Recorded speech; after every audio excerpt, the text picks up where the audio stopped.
Tom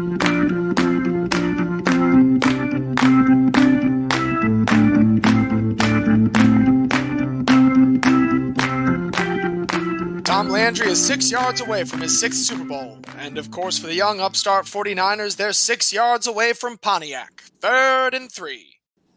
Montana looking, throwing in the end zone, and he caught it! Dwight Clark! It's a madhouse. Remember that guy? The show where we mine our memories for nuggets of nostalgia about peripheral players, past and present. Hey there, folks. It's me, your favorite fan of the first football team to finally fell the 49ers in the Super Bowl, James, and oh my goodness, would you look at who is here with me today? Diaz with you. I'm not able to pull off some incredible alliteration like James just did with all those F words, but you will be saying holy F when you hear who our special guest is today. Everybody knows him. He is the 7-time special guest on this podcast and many more times. Please introduce yourself, sir. That's right. It's me, the #1 fan of alliteration, the very special guest Xavier. Xavier, as always, such a pleasure to have you. And guys, just in case you were wondering, I can go ahead and give you a count. As of right now, 47 appearances that our good friend Xavier has made. It ended in 7. You were close enough. Yeah, the 40 cut out, your mic was dead there for a second. That's all that it was. Score, how many is score? Score is 20. 20. 2 score and 7 guest appearances. Many other scores, many other victories on this show. Welcome back, Xavier. Glad to be here. Yeah, speaking of scores, let's go ahead and just talk about what's going on right now. Diaz, who's making memories for you? So making memories for me is a person that I certainly hope does not call himself a Brooklyn resident anytime soon. I want him to be a Philadelphia resident for life. He's certainly out and about in Philadelphia right now. I am talking about Tyrese Maxey, the love of my life, the source of light in my life. It's just been an amazing past week for Tyrese around Philadelphia. For those who aren't aware, Tyrese ran a clinic for youth. So a nice basketball camp to connect him with some of the young fans around here. The other thing he did, which some people may think, maybe he's risking injury, but I think it's great for his brand and his brand in Philadelphia. There was a Pro-Am game that was up at LaSalle the other day, and Tyrese Maxey showed up, dropped 34 points, embarrassed people, had a great time, interacted with the crowd. It was just lovely to see. And the fact that, he is a Texas native, and he did recently say in an interview, listen, I don't know if I can ever go as far as wearing Eagles gear. I'm from Texas. All my Cowboys family, they'd kill me. But, well, nobody's perfect, and his Cowboys fandom is his one imperfection. It's been great to see him ingrain himself in Philadelphia, try to make himself as much a part of our city as he can. And there have been the rumors that Kevin Durant may prefer to come to Philadelphia. If he does, it's impossible to see a package the Sixers could put together that wouldn't include Tyrese Maxey. So if that happened, that's what it would have to be.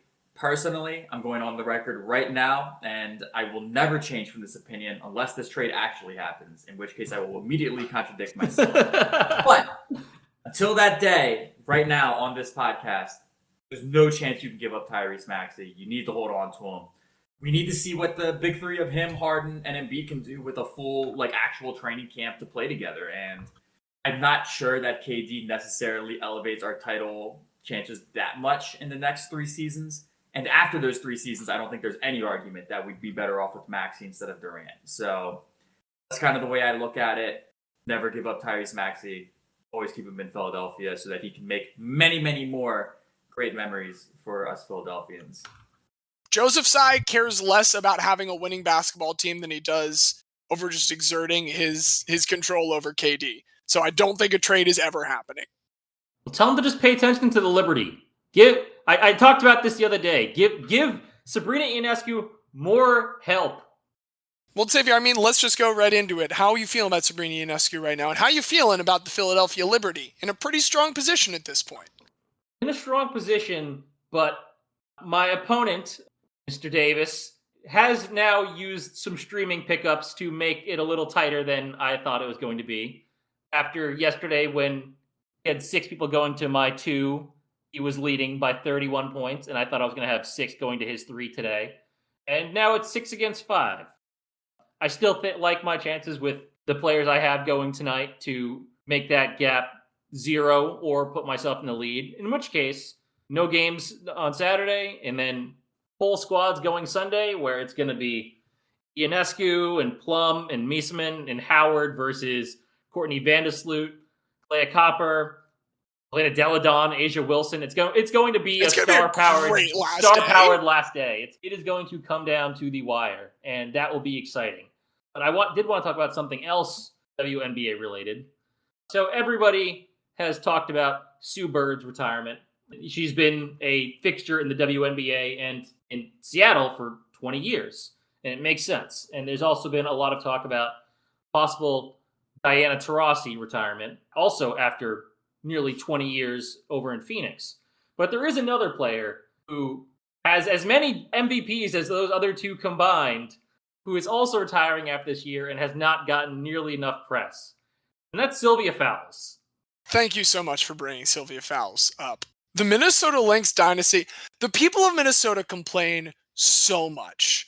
And I really don't want to hear it. I don't think Minnesota's that suffering of a sports town if you had just paid any attention to one of the more dominant, 5 or 6 year runs of any WNBA team in recent history. Like, you could say the really early Houston teams, Seattle now, I don't know. Minnesota Lynx are very good. They won 4 titles in 7 years. Sylvia Fowles was the finals MVP for 2 of them, in the WNBA MVP for 2017. She's been an 8-time All-Star, 3-time All-WNBA first team, 4-time All-WNBA second team, 4-time Defensive Player of the Year, 7-time All-Defensive first team. She's probably the greatest defender in WNBA history. Oh, and she has 4 Olympic gold medals with the U.S. women's national team. I read a great article in the New York Times about her last week titled, "Why Do I Have to Work Twice as Hard Just to Get Noticed?" That was about, how it's been pretty below the radar, the fact that one of the greatest WNBA players of all time is retiring, just because 2 other of the greatest WNBA players are either retiring or possibly retiring. And of course, the one who gets the least amount of press is the African-American woman, which is unfortunately not surprising, even in a sport such as the WNBA, based on how much the basketball world has loved Sue Bird and Diana Taurasi since college. But Sylvia Fowles, incredible career, just as good, if not better than the 2 of them. And I hope that in her next career as a mortician, because yes, she works as a mortician on her off days. And there's a fantastic article on ESPN about her fascination with death and how she believes Americans treat death extremely poorly and their lives should be celebrated, not feared. And her plan is to become a mortician who makes people and their families as comfortable as possible. And I think that's awesome.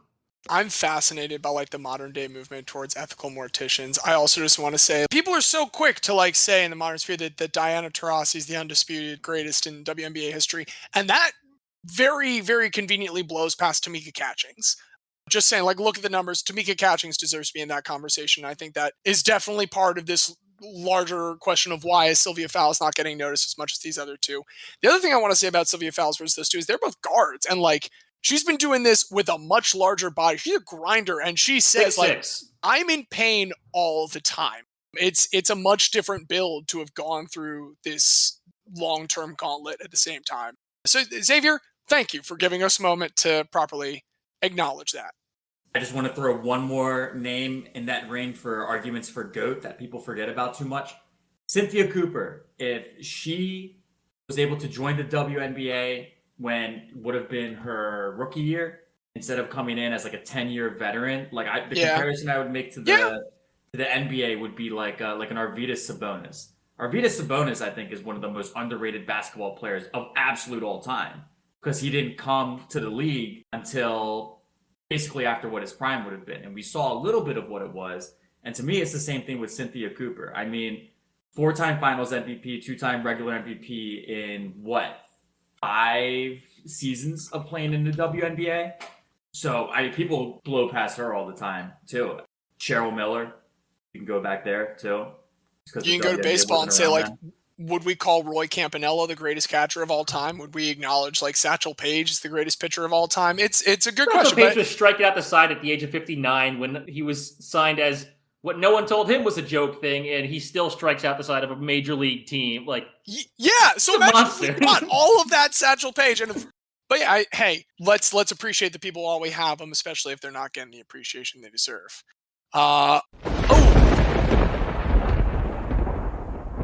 think we all know what that means. It's time for a minor league lightning round. The minor leagues in baseball have been wild the last week, and so I just have to, I'm going to try as hard as I can to keep this to its namesake, a lightning round, but I got 4 hits from the minor leagues that I got to share with you. We'll lead off with, I think, just the most overwhelmingly positive one. Solomon Bates, 2018 8th round pick by San Francisco. He was most recently playing with the AA Richmond Flying Squirrels this season. Did get released at the end of the year, had a totally fine season, but he was cut. Does not seem to have had anything to do with the thing that he then announced, which is that he is coming out as the second ever minor league player to be an out gay man while playing in the minor leagues. That would be after David Denson, by the way, is number 1. Says that he came out to teammates in 2019, but just finally felt compelled after this as he goes into his next chapter of trying to sign with another organization, that be something that he's upfront about and shares with the world. So kudos to Solomon Bates. Big kudos also to the Springfield Cardinals' Chandler Redmond.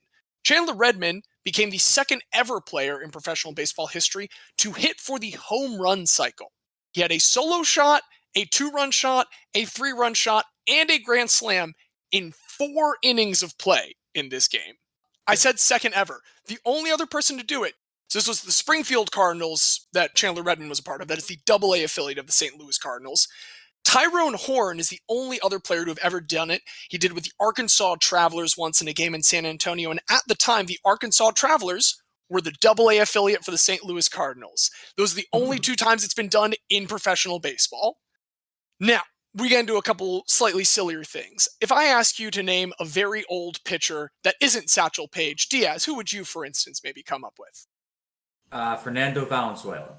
Fernando Valenzuela is a good one. I was hoping you might go with our boy Jamie Moyer, but Fernando Valenzuela is very good because there was a Hispanic teammate of Jamie Moyer's in 2010, a guy named Nelson Figueroa. He played 1 more season in the majors, then he hung it up, and he's actually become a pitching coach. He's recently been with the independent league Staten Island Ferry Hawks. The Ferry Hawks this past weekend got an unexpected doubleheader. Because of some scheduling mishaps and some postponements that had happened, they all of a sudden realized they were going to have to play 2 games in a day. And these are both going to be 7-inning doubleheader games, but they did not have a pitcher for the second one. And so Nelson Figueroa. Let me interject. It is Figueroa because I remember him from the early 2000s Phillies. I love Nelson Figueroa. Please continue. Do you love Nelson Figueroa more if you learned that the second batter that he faced in this game, that he played 11 years after being in professional baseball most recently, he did strike out his second batter? I expect nothing less. So he struck out 4 batters in total in this 7-inning complete game. He gutted it out. He pitched the whole game, and he did gut it out because he did give up 13 total base runners and 10 total runs. So they did lose this game. But you know what? Nelson Figueroa stuck it through the full time. He does now have this game updated with an 11-year break between his most recent professional appearance and now this minor league appearance if you go to his baseball reference page. Unreal. I thank you for bringing this to light for me because he retired 11 years ago, but like in the early 2000s, he was one of those guys that got called up and you're like, no, wait a second. This wasn't a prospect, but he looks pretty solid. And to know he's still out there brings joy to my heart. I have one other thing, and I don't know if this will bring joy to your heart, but it has been lodged in my brain since I found out about this ongoing saga. And we do start in the major leagues initially on this one. We start in Cleveland, where at every home game, they have a hot dog race. There are 3 hot dogs: mustard, ketchup, and onions is their third one. An interesting choice. Now, through 50 games, here's how the record broke down. Ketchup had 25 wins. Onions also had 25 wins. If you're doing your basic arithmetic at home, you realize that through 50 games, that means that mustard had not won a single race this entire season. And so, on August 8th, Cleveland released an official press release. They optioned mustard to High A Lake County. Here's some quotes from it. The tantrum-throwing condiment is being sent down to try and get his mental and physical game back to an MLB caliber level. Here's Mustard's official response, because you know Mustard issued an official response through the Cleveland Guardian Hot Dogs Twitter account. It's not how you start, it's how you finish. To my loyal fans through the years, I'm sorry. Please show up and support me. I need it now more than ever. Come Tuesday to the Lake County Captains game, I'll be back. You can count on that. This had been going on again all season. At one point, WKYC, one of the local news affiliates, they did a segment. I don't know if they actually had ketchup and mustard piss into cups, but they certainly pretended that they had ketchup, mustard, and onions take urine tests to make sure that ketchup and onions weren't doping. This has been absurd, and it has an absurd ending. They go to Lakeland. Lakeland has a taco race around their bases every single game. 3 people get dressed up as tacos. And Mustard was entered in this race, again, as part of its rehab assignment in the minor leagues. Mustard did win this race, its very first one. However, there was, as that same WKYC puts it, a questionable scuffle as they rounded third base. Accounts from fans who were at the game on Twitter say that there was a girl in a taco suit who went down. It looked like Mustard pushed off a little bit, maybe not intentionally, but she went down. And people were saying that either that girl has a future in the WWE selling injuries like in performance, or she tore her ACL. There has been no mention of this in any of the official counts from the Guardians Hot Dogs, the Cleveland Guardians themselves, the Lake County Captains. We have heard no injury update on this probably intern that was dressed as a taco that got swept up into this Mustard saga. And so I just had to bring that to everybody's attention. That is our minor league lightning round. I would have mentioned DL Hall, but he's not in the minors anymore. He got called up to Baltimore as of today. What's up? Can I bring up bitches? something real quick for minor leagues, for the Yes. minor league roundup? Something that I saw today that is coming out next week that I am very excited for, premiering August 19th on ESPN Plus, the Banana Land docu-series, a 6-part miniseries documenting everyone's favorite minor league team / Harlem Globetrotter Light independent league team, the Savannah Bananas. And I cannot wait to consume all Savannah Bananas related content on ESPN Plus, because I just want to see how they come up with ideas for the crazy things that they do. Bananas are technically radioactive, Xavier, so just be careful not to consume too much. At least space it out a little bit. Let's be safe. All right. I mean, I'm just excited to be talking heads in the documentary about, the lore surrounding the Dolly banana and that little baby power. But, again, we don't want to look back on our past episodes. We want to look forward to this episode. And Diaz, you're the one who brought the topic for this week, so why don't you go ahead and get us kicked off here? Absolutely. So one of the types of guys that goes most underappreciated is the big fish in a small pond guy. Now, some people might think like, oh, well, Jerry Rice went to Mississippi Valley State. He was a big fish in a small pond. And look what turned out with him. That's not necessarily the angle we're looking for now. We're looking for big fishes that stayed in that small pond because that small pond was their home. They loved it there. And why would they ever leave a place that they loved so much?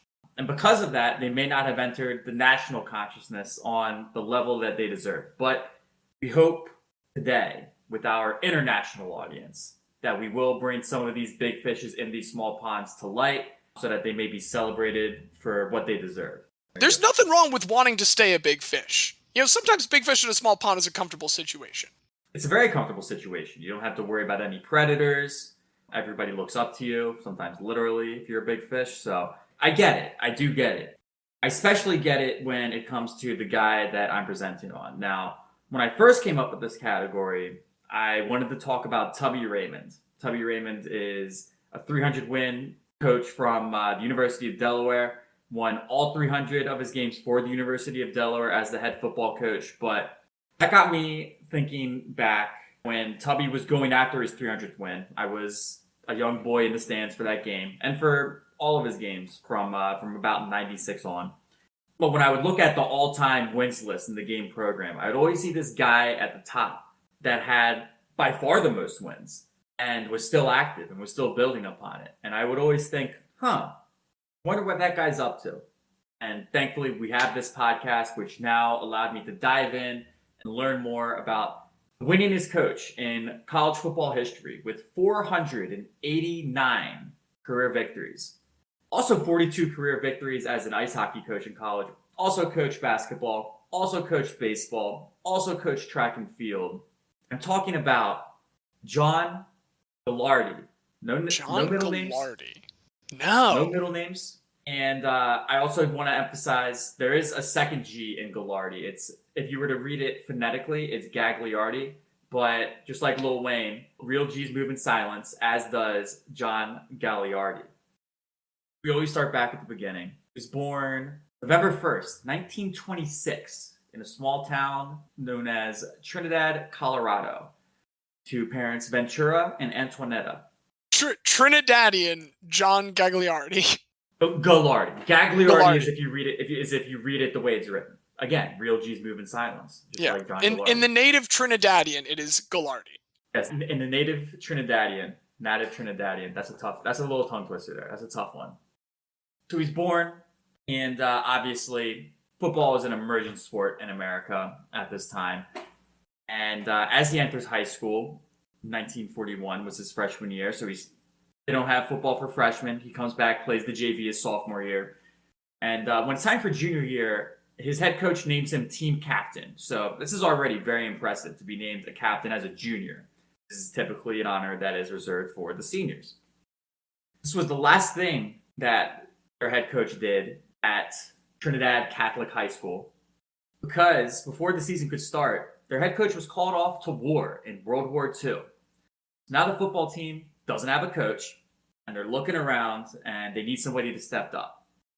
John Gagliardi says, well, I'm already team captain. It's only natural that I step in and become head coach. So Fucking great. At 16, he becomes a player coach, which is already an interesting concept when these are fully grown and realized adults. But you can imagine there's some interesting dynamics that are at play. When you are 16 years old, you're going through puberty now, and you are now responsible for coaching all of your teammates. You know, I would still rather be the coach at 16 than being sent off to fight in either Europe or the Pacific Theater at 16. So, I mean, and thankfully, you had to be 18 to go serve in the war. He's only 16, so he does have to step into the high-pressure situation of coaching high school football. And the team does pretty well. So well, in fact, that when he comes back for his senior year, they say, you know what? We like this player-coach thing we got going on. We're not even going to hire a new coach. John, keep on going, buddy. So does he get a salary at all? He does not get paid. Okay. I honestly, because I assumed at that point that was going to ruin the amateurship of his playtime. It absolutely would have, and we'll get to that. But professional sports is never really anything that's too much at the forefront of the mind of John Gagliardi. Does the 44 season, graduates, and goes off to attend Colorado College, which is in Colorado Springs. He's not playing football while he's at Colorado College, though. He really thinks this coaching thing is what his path is. So instead, he becomes the head coach at nearby St. Mary's High School. In the combined 6 years that he coaches high school football, between the last 2 years of when he was in high school and also the 4 years when he's in college, he wins 4 conference championships. He might have something here. He really might. He really, really might. He might have 489 things to him. But, after this, he's now graduated college. And he really, coaching is his thing at this point. And there's a small school in Helena, Montana called Carroll College. Now, they're thinking of getting rid of their football program because they've had many losing seasons. There's a lack of interest in the team. John says, not so fast. Let me come in there and let me see if I can whip the boys into shape.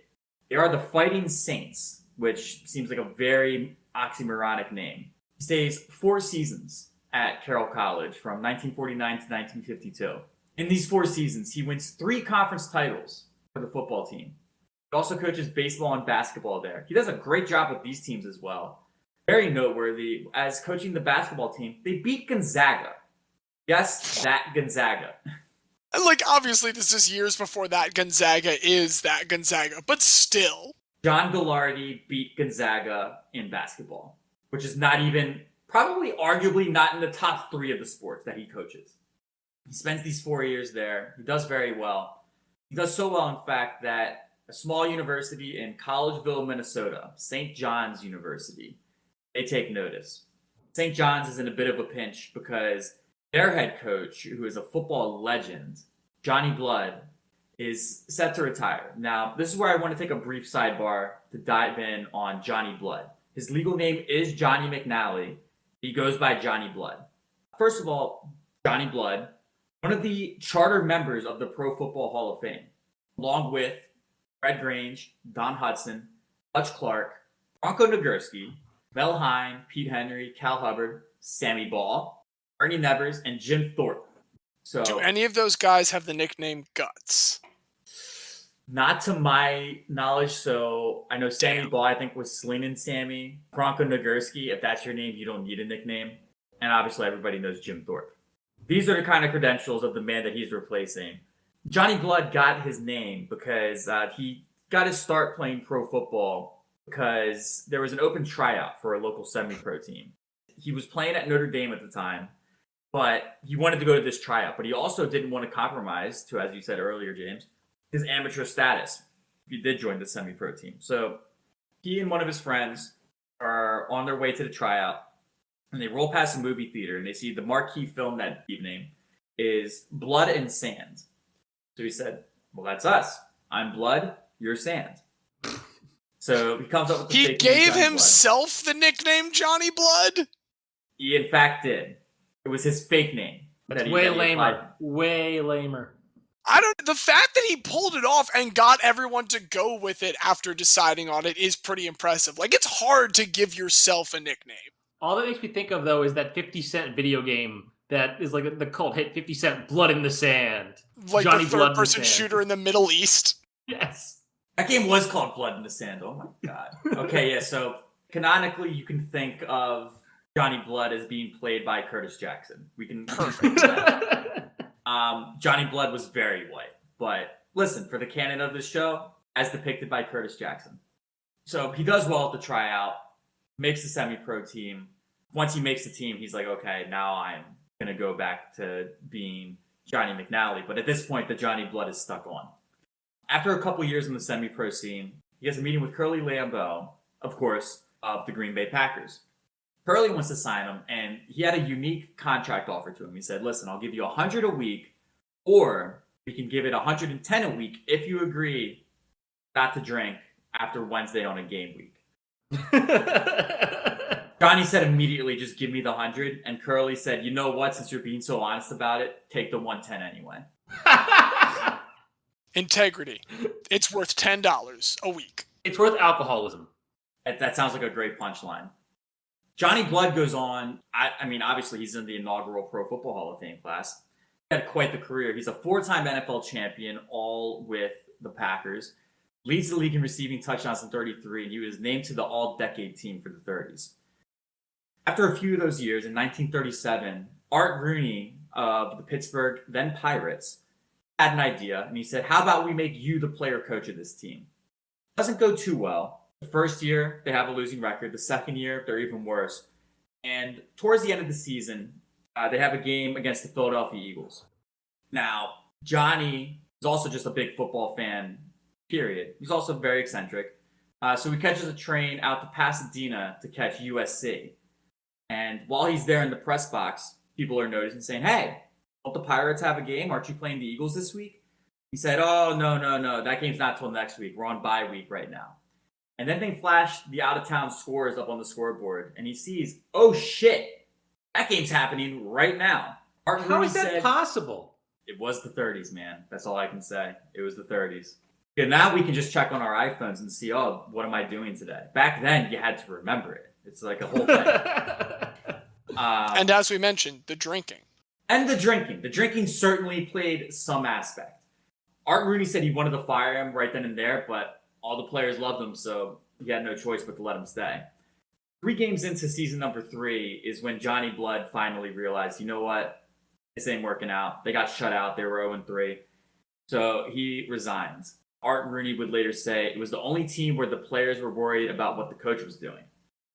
A quick rapid fire, some of his greatest hits from his career and from his life before I get back to our main course, John Gagliardi. He once jumped across from ledge to ledge, 6 stories up to get back into his hotel room after he missed the curfew. He played an entire game with a collapsed kidney. He once rode the blinds between trains to training camps so that he didn't have to pay the fare. He was once offered to buy an NFL franchise for $1,200, and he said no. As a coach, he parked his car on the train tracks to stop the team train after he missed it following a night of bar hopping, singing, and skirt chasing. He also made a $1,000 death bet with one of his good friends. They both put it in their wills. Blood wrote to him, "The one who goes first loses $1,000 to the one who survives. The loser won't miss the money, and it will console the winner for the loss of a friend. May I live a long time and you forever." McNally won the bet. I'm so sad Mark Twain didn't get to live to see him. It would have gotten along famously. But to now bring it back to John Gagliardi, very quickly after meeting with leadership, he was named the head coach. So two Johns, they of course have like their exit meeting, and John Gagliardi said, "Hey, do you have any advice for me, Johnny Blood?" Johnny Blood said simply, "Nobody can ever win at St. John's." These, of course, make for some famous words, given what we already know John Gagliardi goes on to do. It seems like a good place to touch on Gagliardi's just general coaching philosophy, which I think runs so contrary to the way that sports are kind of taken today, where sports performance training is so prime, so pinnacle. We see kids as young as 10 are getting specialized training to try to develop their skills. John Gagliardi wouldn't have stood for any of this. I believe sports are meant to be fun at their core. It's important to work hard when you're out there, but it's still a game. He emphasizes the repetition and the fundamentals, and he also has his ethos, which is known as winning with no's. So a few simple rules that are no. Don't call me coach, call me John. He doesn't want people revering him like he's some great person. Deion Sanders, I have a little disagreement with Gagliardi on this one. But Gagliardi says, don't call me coach. He also doesn't allow whistles out on the practice field. Thinks it's kind of like a dehumanizing thing. They don't use blocking sleds. They never tackle in practice. They only tackle when they're playing games. They were not required to lift. And practices would never go more than 90 minutes, and he did not believe in two-a-days. The only ones where I question the efficacy, I'm not going to lie, I hear what he's saying about whistles. They are effective communication also. Oh, absolutely. Of course they are. But it was just one of the things that he wanted to remove. And like the no tackling in practice is also extremely unconventional. But I mean, he made kind of the observation that I think, most NFL teams now have in place, which is we tackle in practice, guys get hurt. Then they can't play in the games, and it makes our team worse. So those were his kind of main rules of what not to do. Immediately, they're very effective. In his first season, he already proved Johnny Blood wrong by leading the Johnnies to a conference title in his first season. His first year there, he also wins the conference championship as the track coach. He also coaches the hockey team to a 42-25-1 record over his first 5 seasons there. At that point, he says, hey, maybe I should just focus on football. To date, it is still the best winning percentage of any hockey coach in program history. So he was better at that, not really trying, or at least not giving it his all, than anyone that has come before or after him that presumably was doing that. And, again, this is a college in Minnesota where you figure, again, they're D3, but it's going to be a pretty good D3 hockey team, you would think. Or at least a place where it's not hard to get good players. So, a man of many talents, as I already said, in addition to football, basketball, baseball, track, ice hockey. Anything he touches turns to coaching gold. And after 10 years of being at St. John's, he does claim his first national championship. It's in the NAIA in 1963 with a 33-27 win over Prairie View A&M. 2 years later, they claim another NAIA title with a 33-0 victory over Linfield. So within his first 13 years at St. John's, he's already claimed 2 national championships, many conference titles. It's off to a very good start.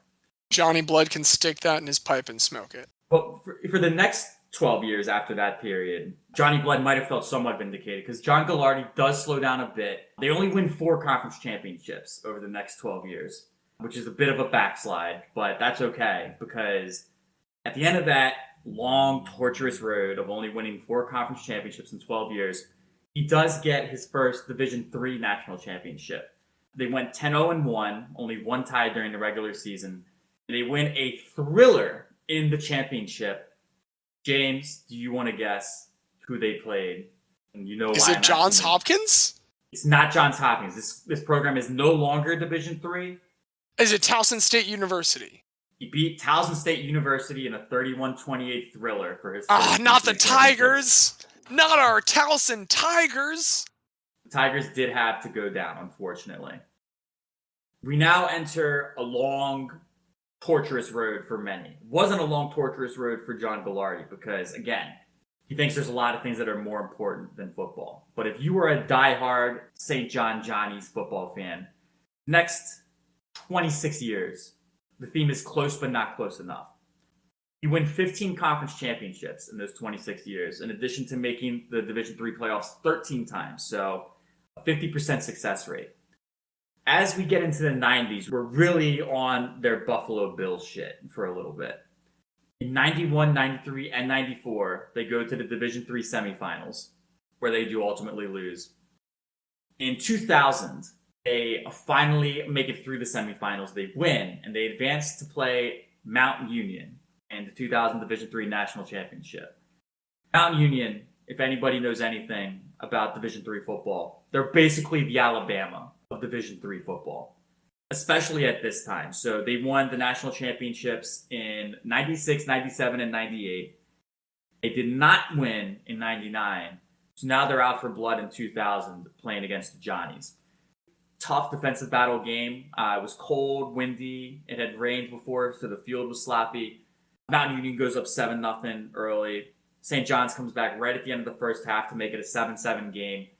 The whole second half is just a defensive field position battle. With about 13 minutes left in the fourth quarter, Mount Union lines up to kick a field goal to go ahead. The Johnnies block it. Again, fighting for field position. Mount Union gets the ball with about 3 minutes left. They drive all the way down to the 10. And with 1 second left on the clock, they kick a game-winning field goal. And they beat the Johnnies 10-7 to claim the national title. The next season, St. John's advances to the semifinals again. They meet Mount Union in these semis. This time it's not as close, but they do lose 35-14. In 2002, they again make it to the semifinals. This time they don't face Mount Union. Mount Union's on the other side of the bracket. They instead face Trinity. They go down in a shootout, 41-34. Trinity goes on to lose to Mount Union in the national championship. Mount Union are now the 3-time defending champions as we now enter the climax of our story, the 2003 season. While this is all happening, Mount Union is racking up the titles. John Gagliardi is getting very, very close to some history. At this time, Eddie Robinson, Grambling State, has the record, 408 wins, most wins for a college football coach. As this season starts, people know, though, he can afford one loss. If they go 9-1 in the regular season, he will claim the record. He will get to 409. He has exactly 400. And they open up the season like gangbusters. There's not really any close games. He gets 408 to tie. And on the second to last game of the regular season, in what basically amounts to the conference championship game, St. John's is ranked number 2 in D3, and they play host to number 10, Bethel. Bethel is also undefeated, and also undefeated in the conference. So if John's going to get 409 and win the conference, it's not going to be without a fight. This is an amazing game. It's on YouTube. St. John's has it uploaded to their channel. I would encourage anybody to watch it. And listen, D3 football, I don't care what you say. This is an amazing game. They exchange touchdowns early in the first half. Bethel strikes first. St. John's misses their extra points. So it's 14-12. 17 seconds up before halftime, St. John's gets a touchdown. Finally does make the extra point. They go up 19-14 into the break. Bethel scores late in the third quarter with a touchdown, missed the 2-point conversion, so it's now 20-19. St. John's gets the ball back, and with their drive leading into the start of the fourth quarter, they kick a field goal. They're now up 22-20. Clinging onto this lead through a few punts, Bethel finally scores a touchdown with 4:57 left to go up 26-22. 5 minutes, though, is an eternity, and for a well-coached football team, they're going to be able to get down the field. They're not going to have any issues. Quarterback Ryan Keating immediately leads a touchdown response drive to put the Johnnies up. It took about 3 minutes, so they get the clock down to a little over 2 minutes left on the clock. And they're up 29-26 after the successful extra point. So, scene set. Hold them to a field goal. At least we play for overtime. Keep them off the board. We got 409 in the books. The first play of the ensuing Bethel drive. Defensive end comes off the backside, gets the strip sack. Johnny's recover. Bethel doesn't really have timeouts left, so it sets up a 4th and 2 with 25 seconds left.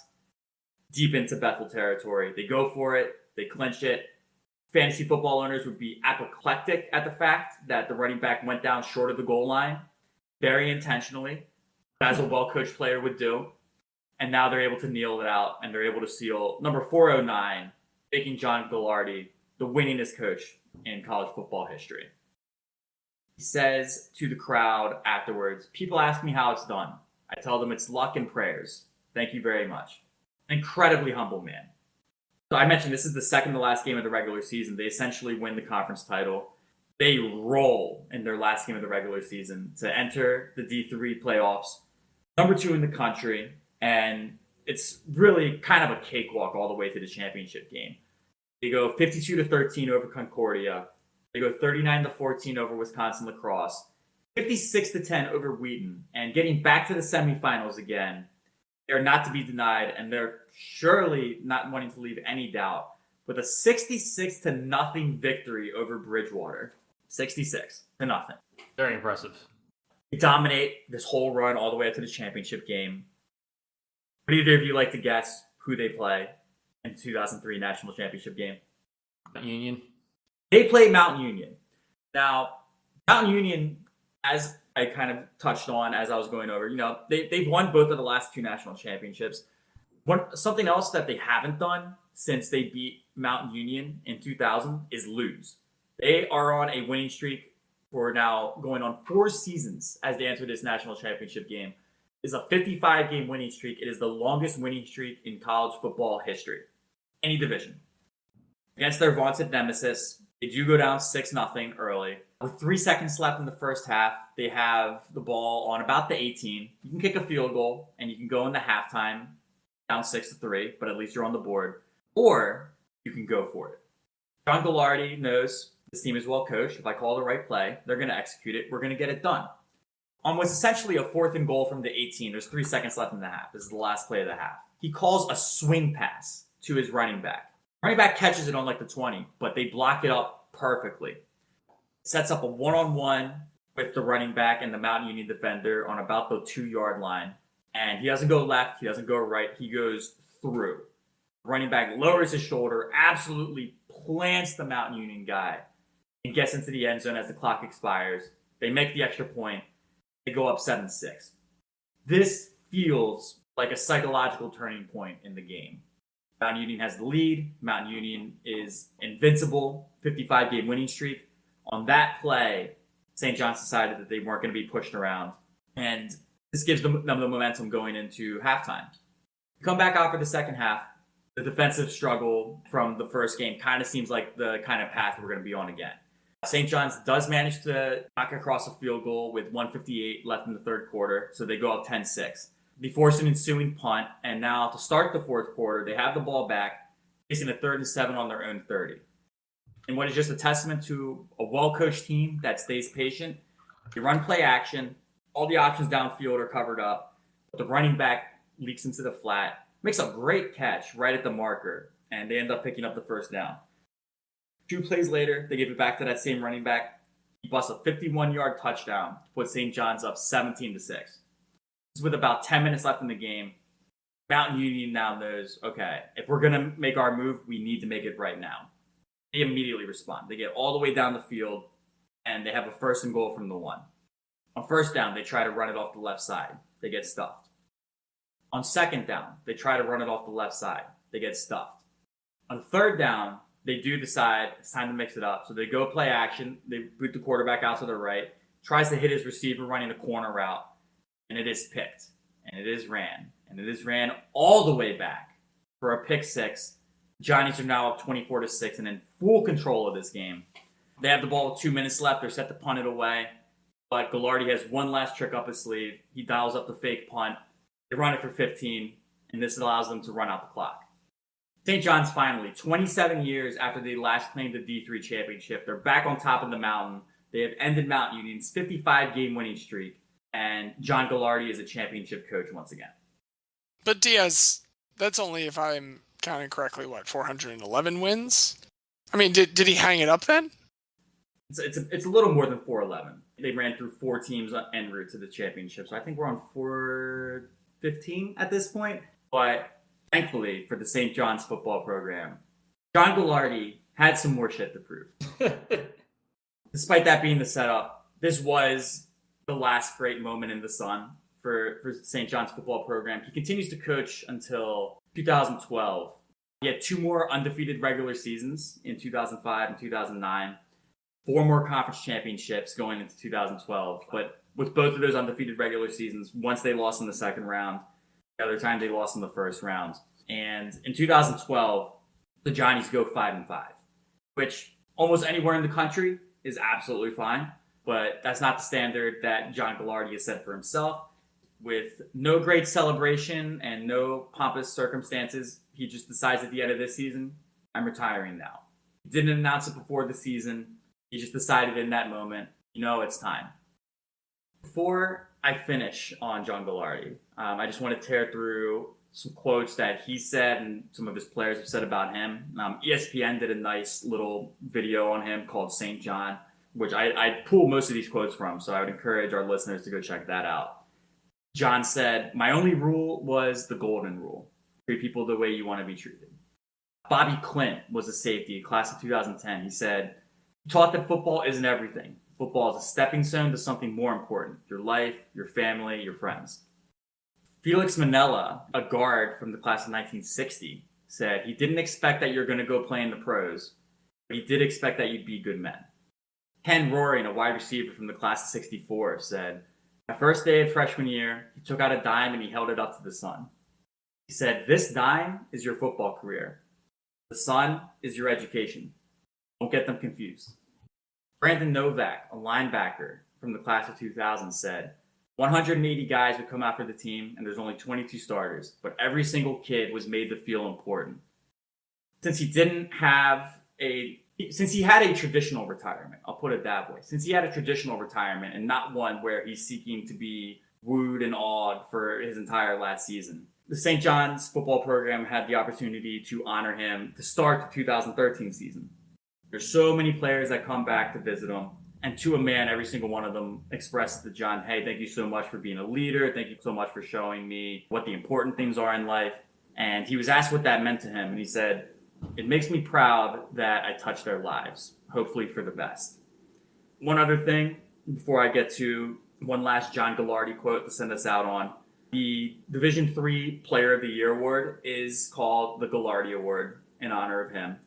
And at his retirement press conference, he was asked what's his legacy. He said, "What's my legacy? Who here knows who Johnny Blood is? He was the coach before me, and he was a charter member of the Football Hall of Fame. And now he's just some forgotten guy that you don't know. So that would be my guess. A few years go by, I'll just be another forgotten guy." But, my friends, we have the opportunity here to make sure that he is enshrined forever. Already in the College Football Hall of Fame, the only active coach to ever be inducted in there, also Bobby Bowden, but fuck him.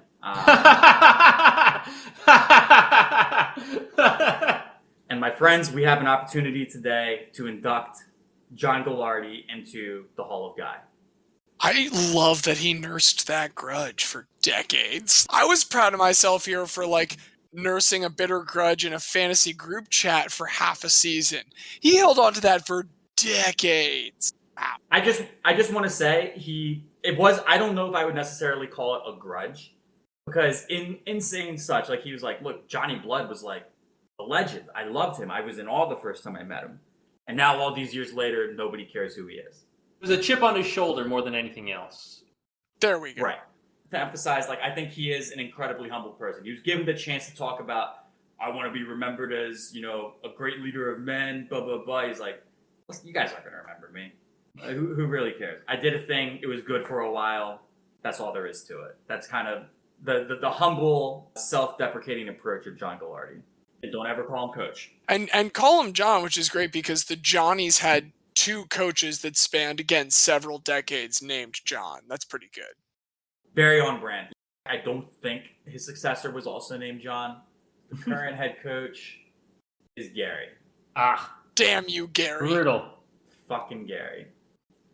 Well, enough about Gary. I don't want to hear any more about Gary. You know what I want to hear about? Xavier's guy this week. I would love to talk about this. First, though, I did want to bring something else up. A person who really was a big fish in a small pond, but I thought way too good to be brought up as a full topic. I did want to talk about Randy Moss real quick and the time that he spent at Marshall University. We're not talking about the horse racing commentator? We are not. Although that could be fun too. Randy Moss, we know, top recruit, had some issues at Florida State and had to transfer, so he went to Marshall instead because he could go to Division I AA at the time where Marshall was and not have to sit out. And all he did was just break every single record known to mankind at Marshall, win the FCS championship, and then for fun, decide to show up for the conference track meet and break multiple records, winning multiple conference championships in track, having never practiced before, just showed up at the meet and they let him go. They wanted him to go to nationals, but he said, I'm good. This guy broke records in 2 sports, one of which he did without trying. He just showed up. He just wanted to prove it. And obviously we know what Moss did after that, but 78 catches, 1,700 yards, 28 touchdowns in one season, breaking all of Jerry Rice's records, essentially. If I can interject, while Randy Moss was there, and I know this again, as alluded earlier, a diehard Delaware football fan, the 1AA tournament was just known as the Marshall Invitational while Randy Moss was there. That was what people called it. Yeah, so, Randy Moss, too good to be a guy, but he pretty much owned the entire state of West Virginia for a little bit. The person I actually want to talk about, though, is in a different sport. So we all know that basketball is a global game, and while the NBA is the best league in the world, there are a lot of incredible leagues and talent to be found outside of America. Diaz briefly mentioned one such player in Arvydas Sabonis, who made his name in his native Lithuania, which you might not think of as basketball hotbed, but has produced plenty of talented NBA players and international players on the European scene. But today I want to talk about someone else, someone who dominated 2 of the top 5 leagues in the world at the time. I want to talk about Nick the Greek. I was expecting Oscar, I don't remember his last name, from Brazil. Oscar Schmidt. There we go. Yeah. But Nick the Greek instead. Okay. Listen, Xavier, I don't want to hear about Nicolaitis, okay? It is not Nicolaitis. It's not that great. He is Nick and he is Greek. Nick Markakis? And Nick Markakis. This is Nikos Georgalis, otherwise known as Nikos or Nick Gallis. Gallis was born July 23rd, 1957 in Union City, New Jersey. His parents were Greek immigrants from the Dodecanese islands of Rhodes and Nisyros. Growing up in a poor family in the New York City area, young Nikos originally took up boxing, a sport that his father used to participate in. But his mom persuaded him to give it up after he kept coming home with massive cuts to his face every time he went out training. Because, of course. So what's young Nick to do here? He decides to pick up basketball. Late bloomer, doesn't really start playing it until well into high school. But he does do well enough his senior season to get a look from his essentially hometown team, Seton Hall. Plays 4 years with Seton Hall, and despite his lack of height, he would never grow taller than 6 foot. He blossomed into a shooting guard who could score from anywhere. In his senior season, he averaged 27.5 points per game for the Pirates, 3rd in the country behind Lawrence Butler of Idaho State, and one Larry Bird. Larry legend. So Gallis and Bird actually played together in the 1979 Pizza Hut All-American game, which was the de facto... Fuck you, McDonald's. Bird and Gallis' Eastern team beat the West 107-92. After his senior season, Gallis won the Haggerty Award for Best Player in the New York City metro area. His head coach at Seton Hall, Bill Raftery, the longtime broadcaster, would later say that Gallis was the best player he ever coached. After his senior season, Gallis gets drafted by the Celtics in the 4th round at number 68 overall, just one away from being nice. This was back when the draft was 10 rounds with over 200 picks. I can't believe there was ever a time when that happened, but that was what we were at back then. Despite the Celtics having no first or second round picks that year, Gallis still had an uphill climb to make the team because a few weeks before the draft, the Celtics came to an agreement with Larry Bird that would make him the highest paid rookie in sports history. Bird had been drafted in 78, but didn't leave school because he didn't want to turn pro. After his signing, the NBA changes the rules so you couldn't just draft a player who wasn't ready to go pro yet and just hold on to them and sign them in the future. Because that's what the Celtics did. What a terrible city. I almost wish that thing was still around because I wonder if it would encourage people to stay in college longer. Thankfully, we have NIL to help people like Oscar Shibwe and others stay in college, get that money if they're not ready to go pro yet. I think that helps deal with that, but Gallis goes to training camp. Unfortunately, he suffers a very severe ankle sprain. The Celtics said they don't want to wait to see how he recovers, and Gerald Henderson takes the last spot in the roster. So with the NBA out of reach, Gallis starts to get some inquiries from teams in Greece, his parents' homeland. He later admitted that at the time he had no idea that they even played basketball in Greece. But as a kid from a poor family, the offers he was getting were so eye-watering, he couldn't turn them down. Despite offers from the two largest clubs in Greece, Panathinaikos and Olympiakos, who had won 8 of the last 9 titles in 19 overall in the 50-plus year history of the Greek league, Gallis decided to sign with Aris Thessaloniki, who had just won the 78-79 title, their first in 49 years. It did not take long for him to make an impact. In his first season with Aris, Gallis averaged 31.5 points per game. Hell yes! In his second season, he averages 44 points per game. I just want to put this in deeper context for people who may not be familiar. These games are in 40 minutes. This isn't a 48-minute NBA game. This is in 40 minutes. These are shorter games, and Gallis did not shoot three-pointers. He was a mid-range, 12 to 14-foot floater guy. And he was highly efficient, too. There were multiple games where he would just go 12 for 12 from the field or more, not really miss at all. So second season, 44 points per game, which leads the league. Third season, which was 81-82, slight dip, only averages 37.5 points per game, but still enough to lead the league. He's washed. Despite his play, Aris finishes behind Panathinaikos in the league all 3 seasons. Again, Panathinaikos and Olympiakos dominate. For context, they've won 29 of the last 30 Greek titles. They just win pretty much every year. But Gallis wasn't going to let that stop him. In 80-81 and 81-82, Aris qualifies to play in the FIBA Korash Cup, which was the third tier of European basketball competition at the time. In 8 games, he averages 45 points. He also starts to play for the Greek national team. He averages 20 points per game in 1980 Olympic qualifying on a very bad Greek team, and another 20 points per game in 1981 Eurobasket. Yet Greece is very bad at this point. They finished pretty much last in both of these competitions. But in 82-83, Gallis finally starts seeing some success for what he's been doing. Aris breaks through. They win the Greek league. Gallis leads the league in scoring again with 36 points per game. And so I don't have to continue saying it. Gallis leads the Greek league in scoring 11 consecutive times from 1980-81 to 1990-91. So just know that he averages more than 36 points per game for, I think, the next 7 or 8 seasons and wins the scoring title for 11 years in a row. Absolutely incredible. After the season, he again goes to Eurobasket with Greece and leads the tournament in scoring with 33.6 points per game, including dropping 38 on host France and 32 on eventual champion Italy. Later that fall, the Greek team plays against the University of North Carolina Chapel Hill as part of a overseas tournament. Nikos Gallis goes up against Michael Jordan, and they duel throughout the night. There's a widespread legend that Gallis drops 50 on Jordan, but this is pretty much exaggerated. Real stats I found had Gallis scoring 24 against Jordan, but Jordan scoring 30. UNC won. There is footage of this game. It's on YouTube. Highly recommend looking at it. But for the full tournament, UNC wins. Jordan wins the MVP, but Gallis is the top scorer of the tournament.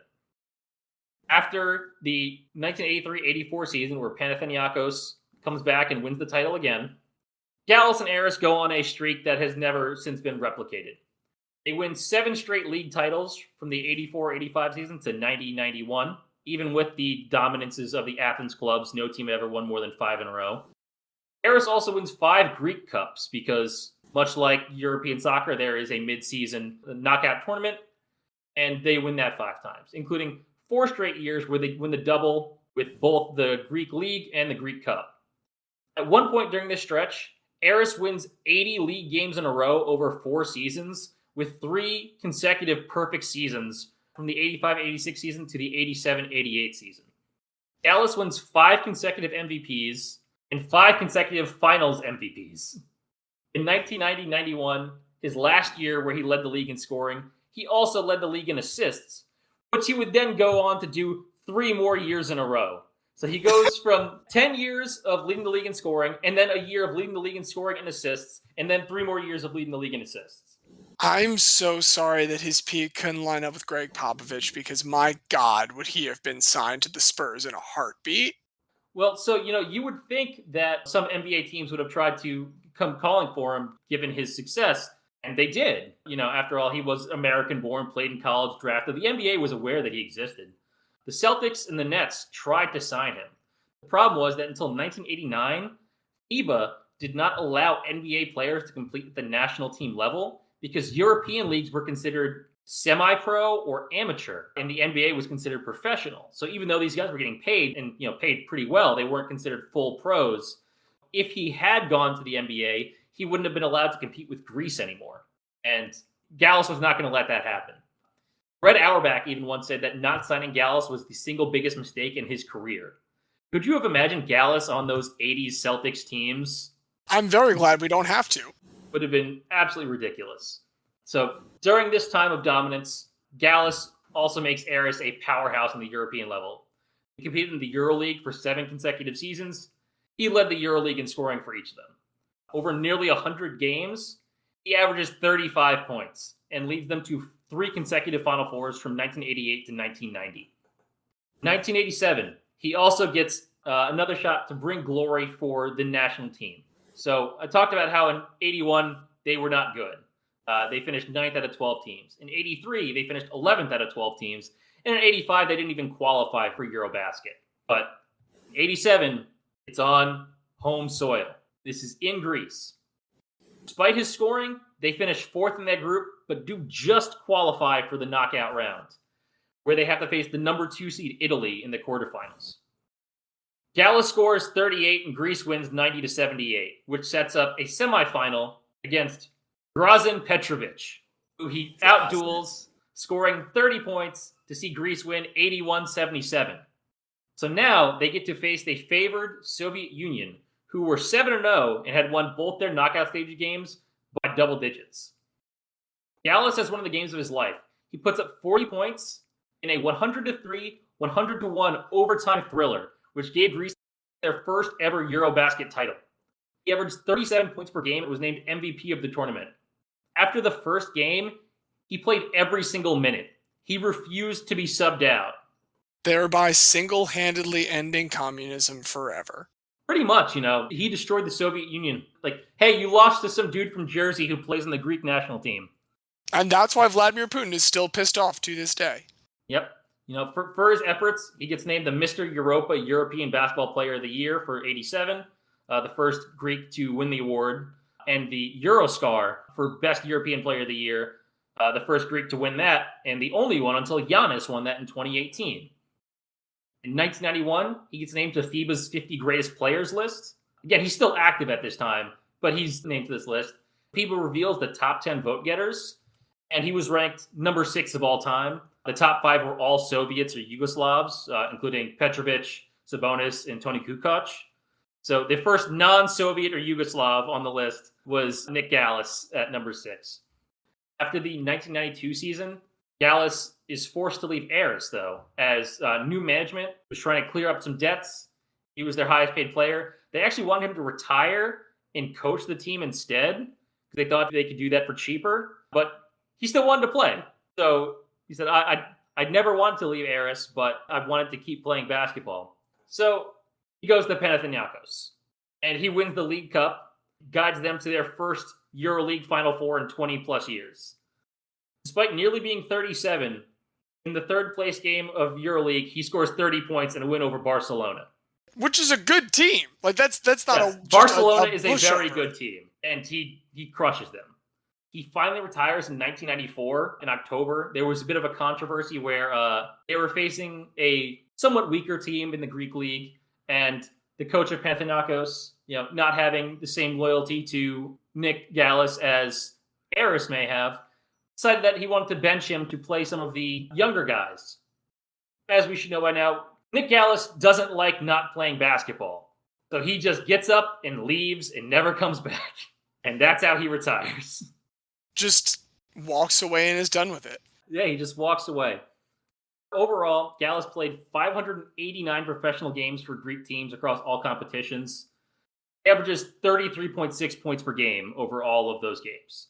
He's the all-time leading scorer of the Greek League during the amateur era, which ran until 1992. That's when FIBA started recognizing European leagues as the fully professional. So they have different stats. But his numbers would be the best for since then, too. It's just they separate them in the official records books.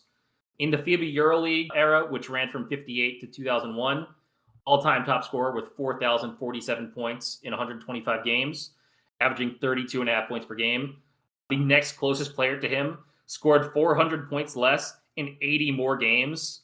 And just as a note, also similar to the Greek league with the different eras, there's also different eras for EuroLeague because FIBA ran EuroLeague for the longest time, but never trademarked the name EuroLeague.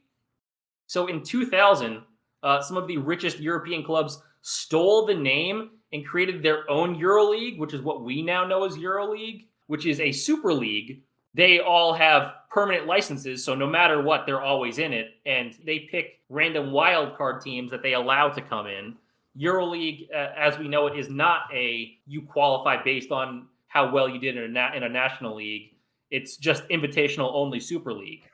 FIBA actually has recently started their own Champions League type thing, which is based on national league qualification. So you'll get teams from Austria and Belgium and the Netherlands, which are not even allowed to touch the EuroLeague. So they have different stats from before it became a super league and after that. In FIBA recognized games, Gallis played 168 games for the Greek national team, averaged 30.5 points per game. By competition, his highest ever scoring totals in major competitions were 53 points in the FIBA World Cup in a 1986 game against Panama, 46 points in Eurobasket in a game against Sweden in 83, 52 points in EuroLeague, which he did twice, games in 86 and 89, 62 points in the Greek League, which he did in 81, and 48 points in NCAA Division I, which he did against Santa Clara in 1978. After his career, Gallis ran a youth basketball camp in Greece for 10 years. His impact on Greece was so large that during the heyday of the Aris dynasty, basketball passed soccer as the most popular sport in the whole country. People were so glued to their TV sets watching him that on Thursdays, the primetime EuroLeague game nights, cinemas nationwide started offering discounts because no one would go out. This became a thing that happened for almost 20 years before cinemas started thinking, oh wait, basketball isn't as popular now that the Aris dynasty, Nick Gallis are gone. We can stop doing this. Oh, so the discounts outlasted him. That's such a fun little vestigial thing. Well, so I thought you were going to go to the angle that theaters decided, fuck, like nobody's coming to see movies. What if we bring people in to watch Nikos play? See, that would be a good idea, but I don't know if they could have had like the legal rights to do that. But they tried everything to get people to stop watching because that's all people cared about. Despite Aris not having won a title in 30 years now, they haven't won since he left. They're still one of the most popular teams in the country. A New York Times article called him the Michael Jordan of Greece.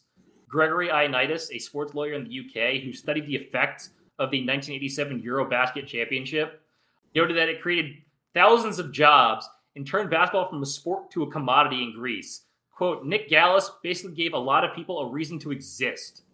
So man, when they had to get bailed out by the European Union, it could have been even worse. In 2004, torchbearer for the Athens Olympics. 2007, inducted as a member of the first class of the FIBA Hall of Fame. 2008, named one of the 50 greatest EuroLeague contributors. 2013, Aris renames the court of their home arena to Nick Gallis Hall. 2016, the Athens Olympic Indoor Hall, the home of the Greek national team, renames their court to the Nikos Gallis Olympic Indoor Hall, which is great because it means that he has two courts named after him in the same country. One uses his Greek name, Nikos, and one uses his American name of Nick. I guess that's how they distinguish which one is which. And then in 2017, he gets elected to the Naismith Memorial Hall of Fame alongside Tracy McGrady and Rebecca Lobo. And if you look at the YouTube comments of his Hall of Fame speech, it is filled with Greek people freaking out about how great he is and how he's the only reason why basketball is popular at all in the entire country.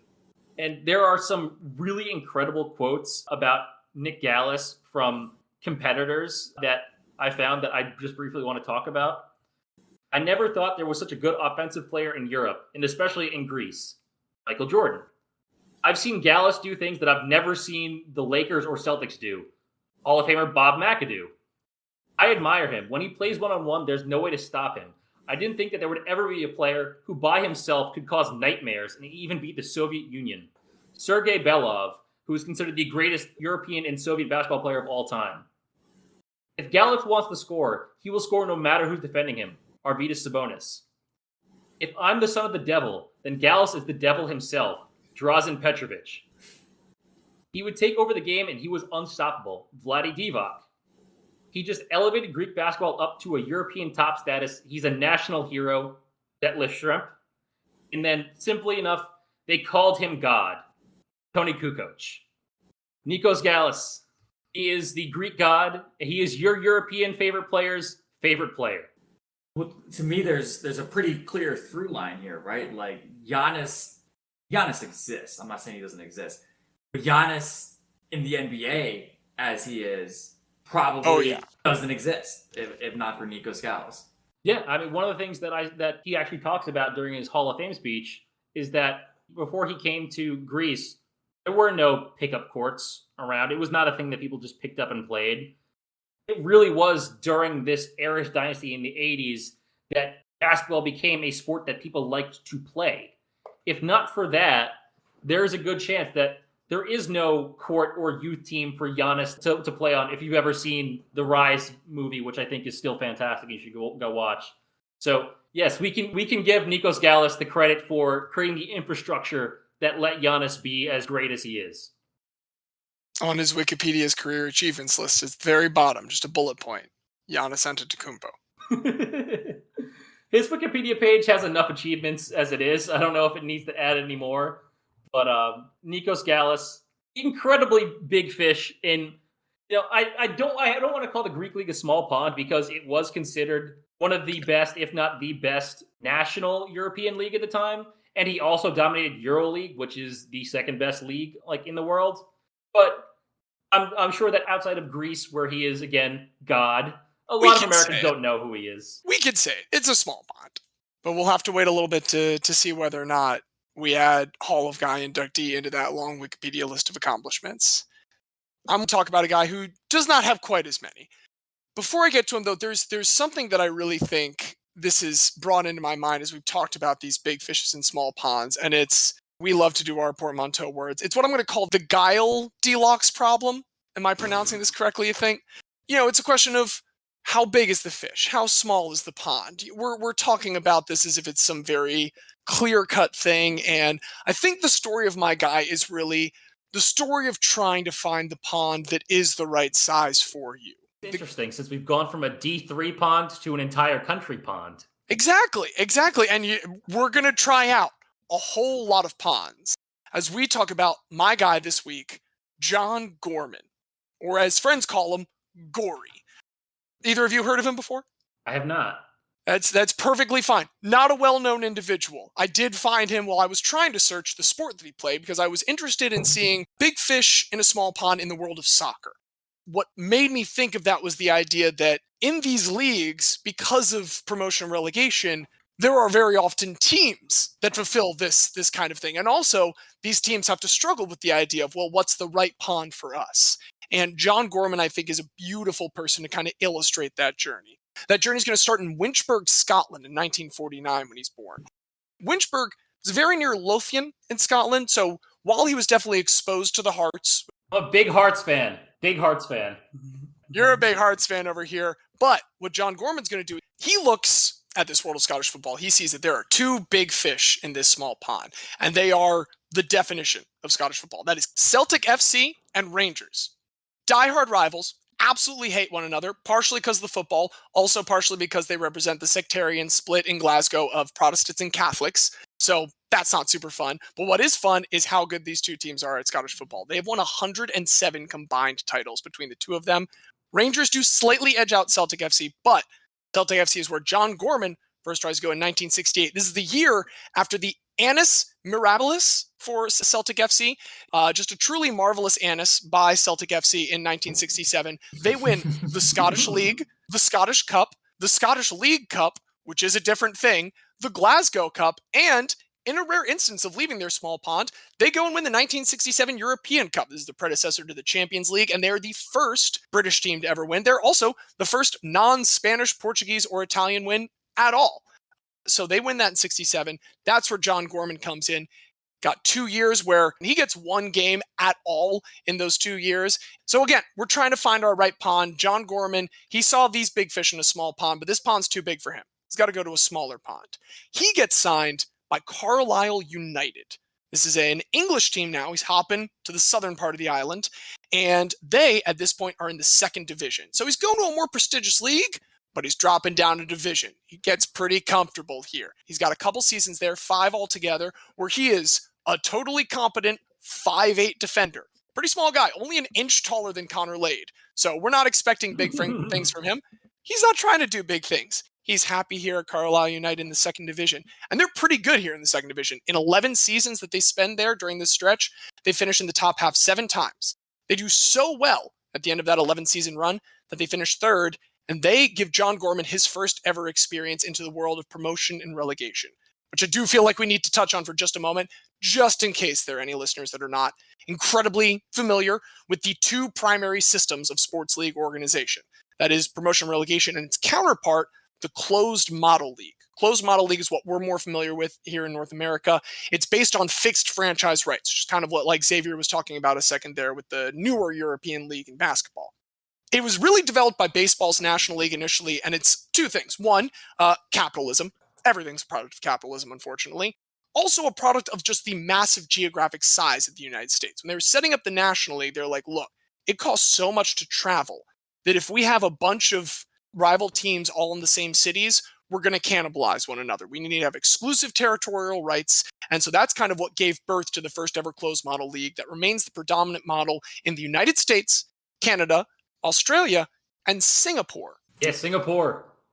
That's what we have here. Again, very capitalistic. What almost every other league in every other sport in every other country in the world has is some kind of promotion and relegation system wherein there are several tiers governed by one larger sporting body, and you either get promoted or relegated, or you stay in place at the end of every season, with promotion essentially being a reward for a good performance the season before, and relegation being a punishment for the opposite, doing particularly poorly. There are definitely non-playing conditions that some teams have to meet that are sometimes a little bit exclusive. There are definitely financial disparities that reward teams that have just dropped down to a league versus ones that got to work their way up. But all in all, you might call it a fair system. In fact, it gives you things like the rise of Carlisle United when John Gorman finds himself there. In 1958, there had been 2 different third divisions in England, and they combined with the bottom half of their teams getting sent down to the newly created 4th division. This is where Carlisle United was in 1958. Spent 4 years there before getting promoted to the 3rd division, just 1 year in the 3rd division before getting up to 2nd, and then that's that aforementioned 11-year run where they finish in the top half 7 times, including the 5 years with John Gorman. And now, following this, they're going to make their first ever appearance in the top flight. This is still the 1st division, is years before the Premier League. But again, though, this whole story is going to be about fish finding the right pond size. And while they do get off to a 3-0 start, all shutouts, this puts them atop the league table, which makes it all the more impressive that they do finish in dead last at the end of the season. They only have the 1 year in 1st division before they are promptly set down. And John Gorman, he's here in 2nd division again. He honestly does not play all that much during that one season in 1st division. He plays immensely leading up to that, reduced minutes in 1st, but then they get back to the 2nd division. So you'd think, okay, we're happy, we're good, this is where we want to be. They actually get relegated again to 3rd division. John Gorman can't stand for this. Gory's like, no, I didn't want 1st, but I don't want 3rd. I need my porridge to be just right, folks. And so he decides instead to go and join Tottenham. Boo! Boo! Boo! I appreciate the visceral reaction. And here's the thing. They're in the first division initially. So what's Gory going to do? Gory doesn't have to worry about that because Jimmy Case, early in the season, slide tackles him, and he misses their entire time in the first division, during which they get relegated. Yay! So now, this is great. Xavier, I love the Greek chorus so much right now. Because here's the thing. It's going to be a bit of a roller coaster. Now, you'd think, I'm going to say now you think a lot, I feel like, during this whole thing, because John Gorman never quite gets it right. You would want him to be excited about having now a year in second division with Tottenham, but that injury actually takes a long time to work back from. And without his stabilizing second division force on the field, Tottenham fucks it up, and they do so well that they get promoted back to first division. We can't stand for this. John Gorman cannot play in first division. So instead, he's been struggling here to find the right pawn for him. He decides, you know what, there's one place I can guarantee is a smaller pond. Across the pond. John Gorman gets on a plane, flies to America, and joins the Tampa Bay Rowdies. Let's go Rowdies. The Tampa Bay Rowdies are a team that came about in the 70s because they had the first edition of Soccer Fever. And this is the North American Soccer League. We're going to talk about lower level professional soccer leagues again for, I think, the fourth consecutive time this season.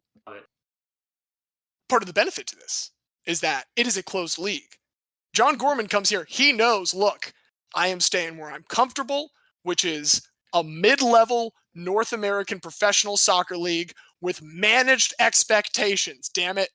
He's pretty great. He jumps in. Tampa Bay is a league favorite team. They were really good at marketing themselves. The Rowdy is like a sort of cowboy. Don't ask me why there's a cowboy in St. Petersburg. They go with it. They love it.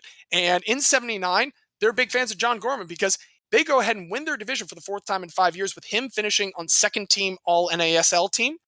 The next year, they win their division again. They do lose in the semis, but John, once again, gets an NASL honorable mention. The next year, he gets his only all-star spot. Tampa Bay makes the playoffs again, losing the first round. Now here's the problem. We get to 1982, and the NASL as a whole is starting to falter a little bit. The league is losing steam. Many of the teams are getting very close to folding. What's more, Tampa's not doing very well anymore. And so John Gorman, we've talked about, he's someone who's happy to move to greener pastures, bigger and or smaller ponds, depending on the situation, at the drop of a hat. He doesn't know what size fish he is, and we haven't found the right pond yet. While Tampa Bay is going down, he's the last couple seasons been playing in the NASL's winter off-season league, which is indoors. He's gotten a taste of this, so he decides to join the first ever major indoor soccer league in America. Now he's going to be one of the singular biggest fishes in this pond whatsoever.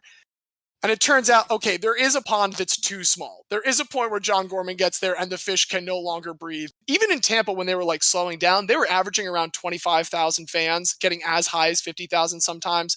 When he gets to Phoenix, where he plays for the Major Indoor Soccer League, 1 year for the Phoenix Inferno, and then the next year for the Phoenix Pride, not different teams, they just changed the name. That does not change that both years they average under 6,400 fans per game. John Gorman is not going to stand for a pond this small. He looks around and he decides, you know what? I just don't think there is a pond for me, John Gorman. So he hangs up his cleats and calls it a playing career. But we're not done. He gets a call from a friend that he made while he was in Tottenham, Glenn Hoddle. Glenn Hoddle. Boo!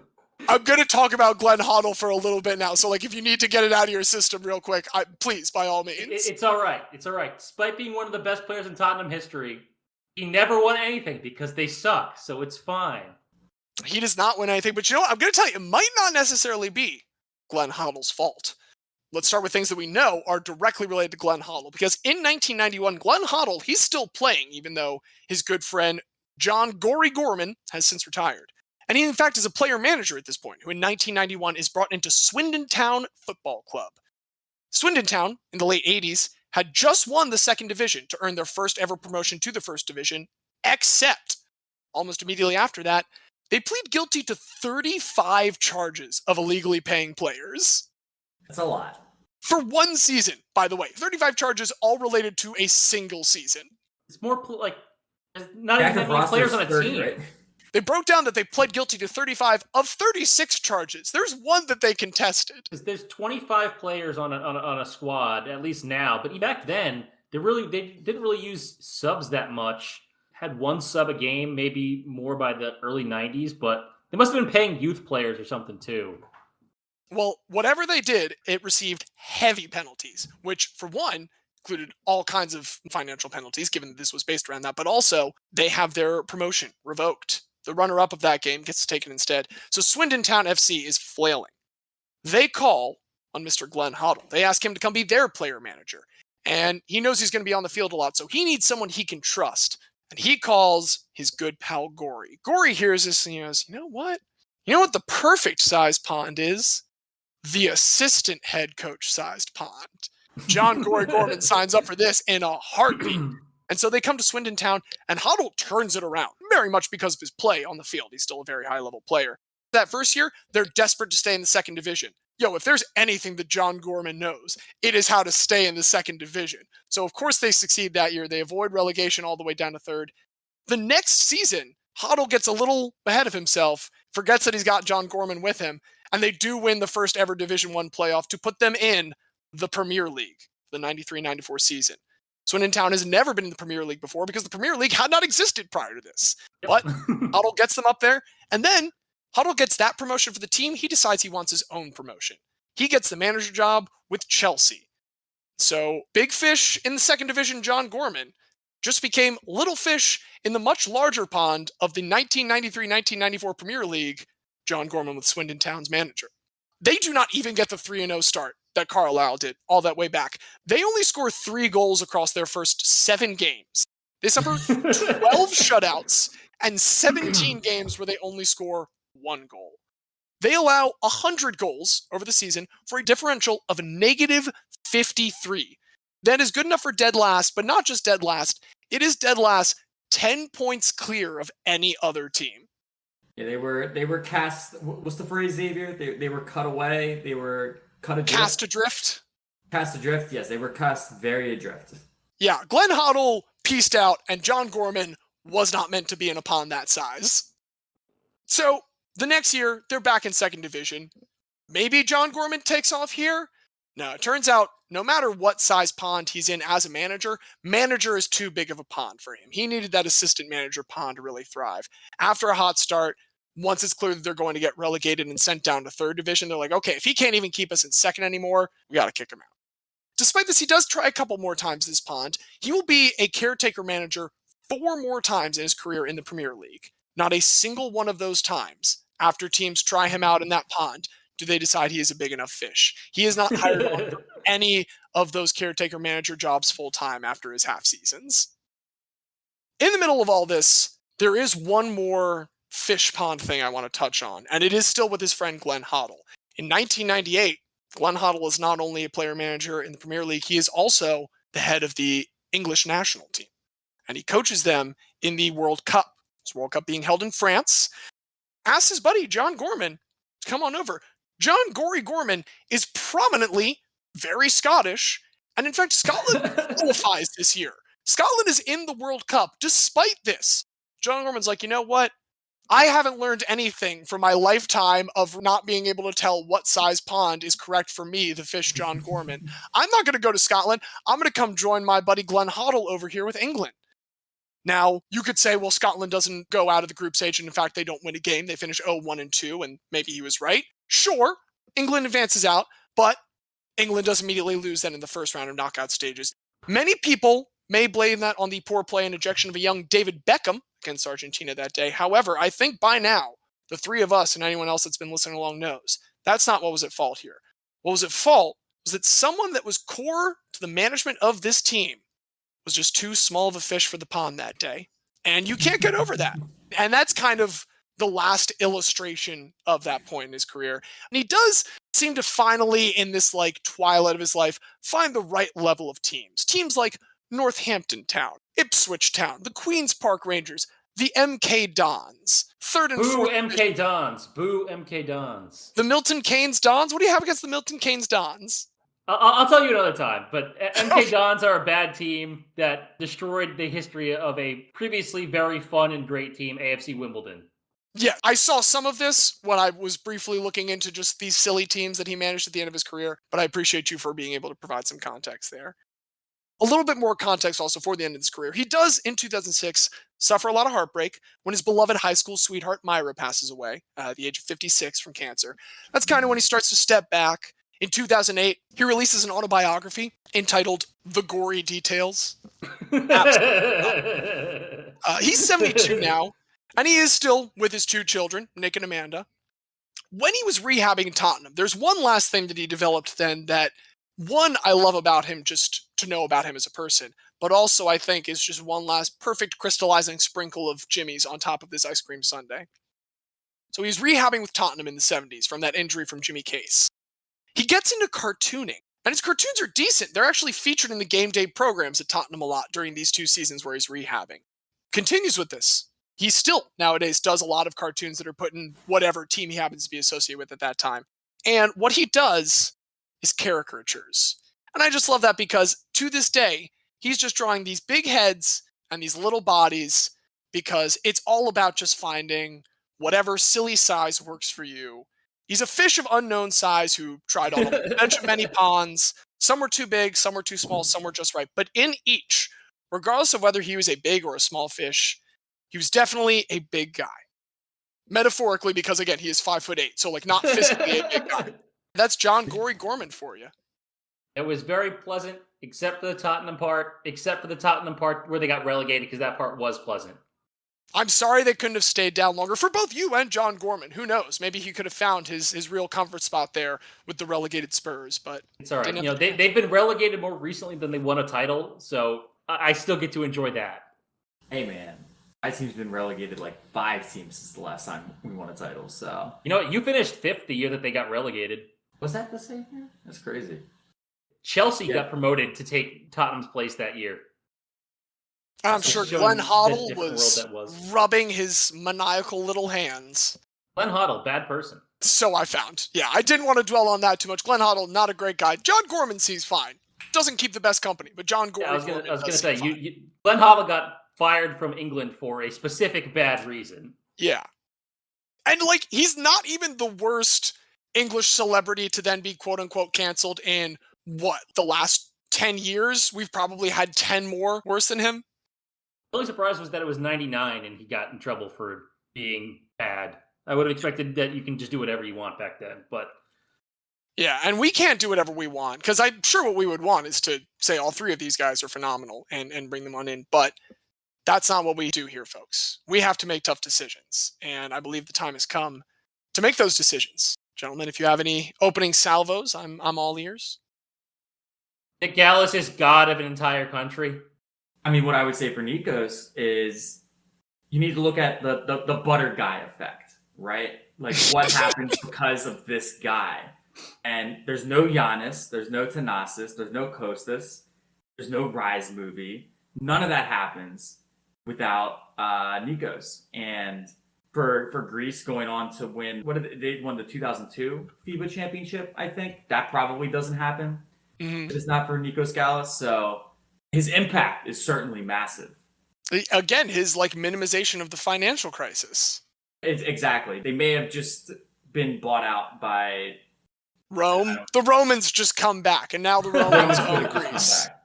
Yeah, I mean, far be it from me to stop someone who might have stopped us from having an even worse global recession than we did in the mid-2010s. That being said, we've established that's probably one of the bigger ponds someone else has gone to, and he did get rejected from a smaller pond. Now, after having just brought up Gory, to each their own pond. I admit, I do like Gory just from the many different leagues, but it's tough for me to make a call for him when he has been at the top flight so many times. Even if only for one flaming bag of dog do year each time. I think of him as like where in the world is Carmen Sandiego? It's like where in the world is Gory in the second best league? Tried on so many different small ponds. I didn't know there were so many bad leagues of football in other countries. Like, I knew every team had their top league, but man, there's so many different places where you can just be mediocre and still better than 99% of the population at what you do, to be clear. You know, that's the glory of football. It is everywhere. And England has 4 different professional leagues at this point. So a lot of places for John Gorman to fit in. if we're going just by smallest pond and biggest fish, just like on those strict terms, it might have to be our boy Gallardi. It might have to be our boy Johnny Gagliardi, because D3 football in college is a pretty darn small pond, and he is a massive fish with all those wins. Gagliardi, first of all, I mean, Gagliardi? Gagliardi, sure. Yeah, Gagliardi. That's a thing. The John connection, Johnny Blood to John Gagliardi at St. John's. There's some parallelism there. And the winningest coach in all time. And what I think is the biggest tribute to a guy is what his guys say about him. And the fact that 60 years worth of players all came back to this small town in Minnesota to pay tribute to him when he retired.